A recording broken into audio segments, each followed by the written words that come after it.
है नामदेव जी। और देखिए एक बार की बात है कि नामदेव जी के पिताजी कहीं बाहर जा रहे थे। जब वो बाहर जा रहे थे तो अब उनका जैसा नियम था वैसा करते थे, जैसे गुरु महाराज को हम लोग भोग लगाते हैं वैसे हम लोग भगवान को भोग लगाते हैं। तो उनके पिताजी ने कहा कि देखो बेटा, हम बाहर जा रहे हैं, ऐसा करना कि जब तक हम घर में ना आए तब तक कुछ दिन तुम भगवान की पूजा करना और भगवान को खिलाए बिना खुद मत खाना। अच्छा वो तो चले गए, ये सोचने लगे कि भगवान को खिलाया कैसे जाता है। तो उसने वैसे ही किया, घंटी बजाया, भोजन दिया। उनके बाद सोचा कि भगवान खाएंगे तब तो हम खाएंगे। अब भगवान के खाने का मतलब ये होता है आप उनके सामने रख दीजिए, थोड़ा पर्दा लगा दीजिए या फिर न लगाए, थोड़ा तुलसी जल छोड़ दीजिए, हो गया। ऐसा उनमें नियम होता है।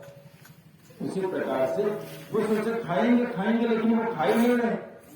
जब वो नहीं खाने लगे तो वो भगवान से कहते हैं कि देखिए आप ऐसा सोच रहे होंगे कि हम मूर्ख हैं, ज्यादा पढ़े लिखे नहीं, इसलिए आप हमारी भक्ति से प्रसन्न नहीं है, इसलिए आप भोग नहीं लगा रहे।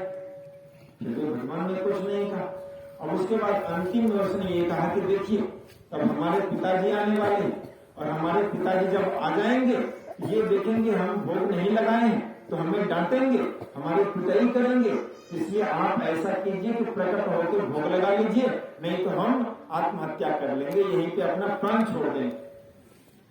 जब ऐसा संकल्प किया वो पूजा तो वैसे ही कर रहे थे, लेकिन वहां से साक्षात भगवान प्रकट हो गए।